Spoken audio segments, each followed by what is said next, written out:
Welcome back in, everybody, to the Boston Celtics Newsfeed, powered by CLNS Media. I'm Mike Walsh, manager of the Celtics Newsfeed, and this is Day 7 of our 2017-18 NBA preview. We'll be going day by day in alphabetical order, releasing a new preview each day leading up to opening night, October 17th in Cleveland. Before we get started today, I want to mention that with training camp on the horizon, we have complete coverage schedule for CLNS Media. The CLNS crew will have full coverage of Media Day Monday, that's tomorrow, with press conferences, photo ops, and a new Garden Report episode on the YouTube page at youtube.com/CLNS Media. Later this week, Tuesday through Thursday, the CLNS team will be in Rhode Island at Salve Regina for training camp, and then at practice Friday back up in Massachusetts, bringing you all of the best audio and visual coverage. CLNS will also have full coverage of both preseason home games, so subscribe to youtube.com/CLNS Media to not miss a thing. Each of our preview podcasts will be accompanied by an outline blog post on our site, clnsradio.com. Today we'll be talking Detroit Pistons with David Ostrowsky, a writer for CLNS Media and author of the book Game Over or Game On, How Pro Athletes Leave Sports and Enjoy the Game of Life, available on Amazon now. The Celtics made a difficult decision in moving on from Avery Bradley this offseason, and now the elite defender is in Detroit with a chip on his shoulder. So without further ado, let's get into Day 7 of the Boston Celtics Newsfeed's 2017-18 NBA season preview with the Detroit Pistons and David Ostrowsky. Day 7 of the Boston Celtics Newsfeed 2017-18 NBA season preview. David Ostrowsky on the line. We're going to be talking the Detroit Pistons, the new home of longtime Celtic Avery Bradley. David, how are we doing? I'm doing just fine, Mike. How are you? I'm doing excellent. This is one I've kind of been looking forward to. I was really, I think, heavily against the Avery Bradley trade when it happened, and I think we're going to get into that a little bit today. But let's start off last year. What happened with the Pistons? They finished 37-45, missed out on the playoffs. What went down with them last year? So the Pistons are a team that, they're top heavy. And what I mean by that is they have two stars, let's call it, Reggie Jackson, the guard, and then the big man, Andre Drummond. Fortunately, last year, Jackson in particular suffered from a lot of injuries. He only played 50 games. Drummond kind of had an off year. So as they went, so did the Pistons. This is a team that didn't have a lot of depth last year. They still don't. So, those two guys, obviously, like I said, had off years, and the team was pretty flat.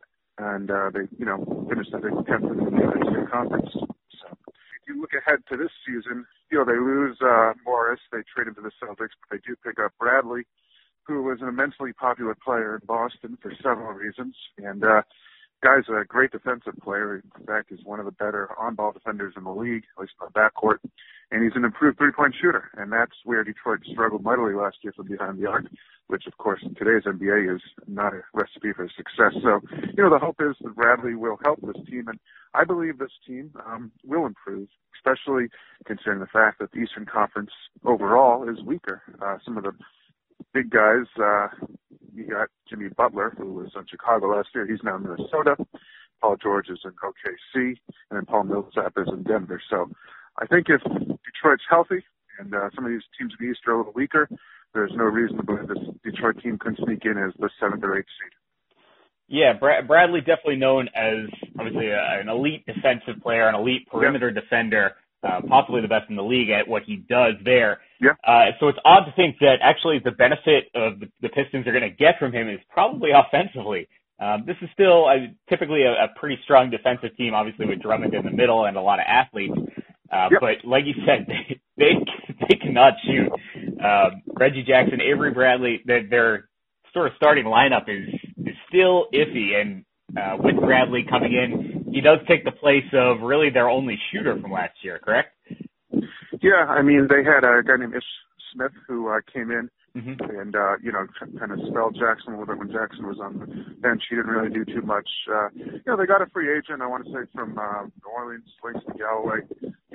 Again, this is just a complimentary piece. It's not a reasonable dough, 3 years, $21 million, and they're hoping that he can give them a little boost offensively. But, from the perimeter, this is obviously a team that struggles. And one of their key offensive players from last year, actually, Contavious Caldwell-Pope, went out to L.A., the Lakers, and that's a big loss for them because he was kind of an emerging star. And if you look at it, not maybe not a star, but a pretty good player. If you look at his numbers over the past several years, you kind of see that upward trend in points per game and whatnot. So, that's a loss. But Stan Van Gundy's teams are usually known for their defense, and that's kind of how Detroit is right now. They're a pretty good defensive team, but a pretty weak offensive one. So again, I just think with the Eastern Conference being what it is, this is a team that could compete for one of the final playoff spots. Yeah, so Bradley definitely an upgrade over Caldwell Yep. Pope is sort of what I'm looking at there. Caldwell Pope, I think, was really one of their only quality shooters last year, and even then I don't think he just didn't shoot enough. I don't think they played at a quick enough pace for him to get enough shots up. He only averaged 13.8 points per game, looks like shooting 35% from beyond the arc. Right. Just pace of play, I think, needs to improve there. Hopefully that does with Reggie Jackson being healthier. And just sort of overall team health and team familiarity. Bradley, get into him a little bit more if we can. What was your feelings on when the Celtics traded him? I know, obviously, everything that happened afterwards makes it look like it was a necessity. But at the time, what were you thinking? Well, I think on a personal level, the guy seemed like a real quality human being. He did a lot, obviously, in the community in Boston. He seemed like a first-rate teammate. Media liked him. Not that matters that much. But, overall, he just seemed like a really good fit in Boston. But, look, Danny signed him several years ago for, at the time, seemed like a somewhat questionable contract, 4 years, $32 million. It turns out that given what's happened in the CBA over the past couple of years, that was an incredible bargain. To get a guy with that production for only $8 million a year. So, at the end of the day, this guy was going to probably seek a contract north of $100 million when he becomes a free agent next summer. The contract, does expire, so I think it's kind of a no-brainer.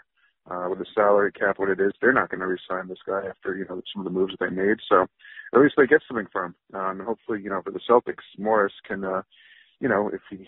if they figure out what's going on with his legal issues when he comes back, right, he can help them on the offensive glass, which is an area they really need a lot of help with. Right, that's what I keep hearing, that it's not just a flat-out loss for the Celtics. I'm not sold on Morris. I'm a little bit unfamiliar with him. So that should, I guess, change within the first couple weeks of the season. But Bradley, I considered a pretty sizable loss when you look at some of the guards, that the Celtics are going to have to play. Whether or not Marcus Smart can fill that role, and a guy that, when you're Terry Rozier, when you're playing these, the Washingtons with Bradley and Beal, with Wall and Beal, or you're up in Toronto, or all these places that have these high quality guards you can also play now.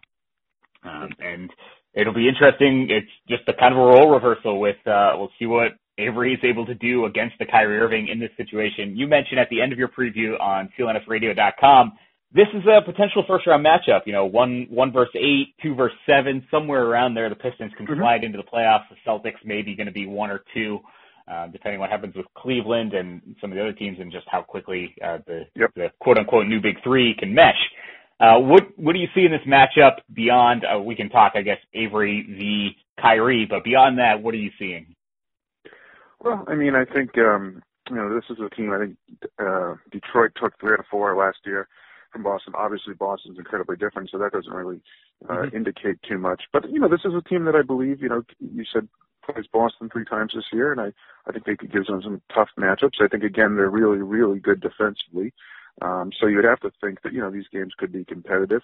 But at the end of the day, I think if Boston's healthy, if they're rested, they should be able to handle them pretty well in the regular season. And in the playoffs, let's say they, played today in a 7-game series, I would have to think Boston would either sweep or win in 5. It's kind of interesting because if you look back at the last big three, 10 years ago, this was the team that the Celtics had to get through to go to the finals.